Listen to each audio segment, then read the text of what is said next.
This Kryptonian is one of Superman's most iconic foes.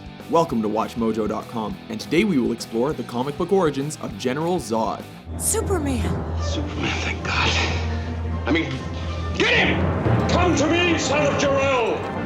Kneel before Zod! As with most comic book characters, there are often reimaginings and different versions to a character's past. We have chosen to primarily follow the storyline which unfolded in 1961's Adventure Comics number 283, which was then expanded upon in the first two live-action Superman movies. In his debut appearance, Zod was introduced to Superboy through the use of a special memory helmet, which he had discovered in a crate full of Kryptonian technology sent to Earth by his father for safekeeping. In the memories presented by the helmet, Superboy witnessed recounts of Kryptonian criminal trials. These records revealed that those who were judged to be guilty were chained to a wall and zapped with a punishment weapon, which banished them to the Phantom Zone. This meant that they were forced to live as ghosts, unable to interact with the world in any way for the duration of their sentence. Prominent among these trials was that of the megalomaniacal Kryptonian general named Zod, a traitor who created an army of robot replicas in order to seize planetary control. With the jury bringing down the guilty verdict, Zod was sentenced to the Phantom Zone for 40 years. This caused Superboy to realize that because Krypton had exploded soon after the trial, Zod remained alive and trapped in an eternal state of limbo. Now in possession of the punishment gun, Superboy decided that he would eventually make contact with the banished criminals and grant them pardon. Eventually freeing Zod, the superhero realized that he had made a grave mistake. The power-hungry general discovered his newly acquired superpowers, endowed by Earth's yellow sun, and attempted to conquer the Earth. This led Superman to rebanish him to the Phantom Zone, from which he would occasionally return to cause further chaos. Go back to where you belong.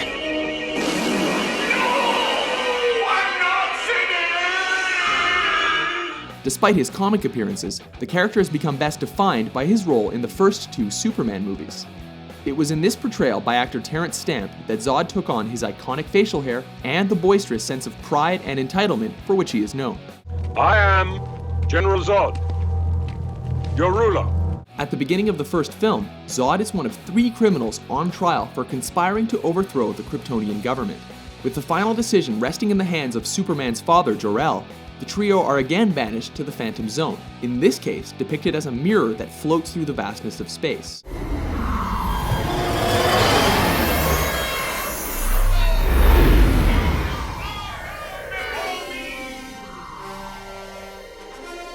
In the second film, Zod and his accomplices are finally freed when a nuclear bomb that Superman had tossed into space shatters their mirror prison.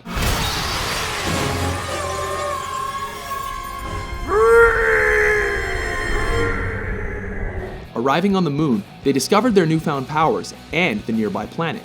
Venturing to Earth, they began a planetary takeover and launched a vendetta against the son of Jor-El, Superman. Come to me, Superman! If you dare, I defy you! Come and kneel before Zod! Zod! Despite their strength in numbers and ability to capitalize on Superman's weaknesses, Zod and his team were eventually tricked into unwittingly relinquishing their powers within Superman's Fortress of Solitude.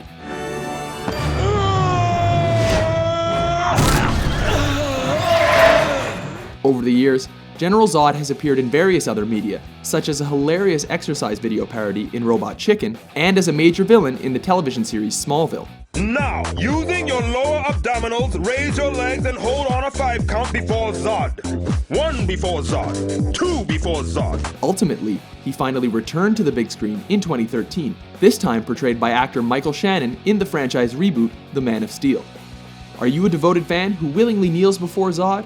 For more exciting comic book origins, be sure to subscribe to WatchMojo.com. Oh God, Zod.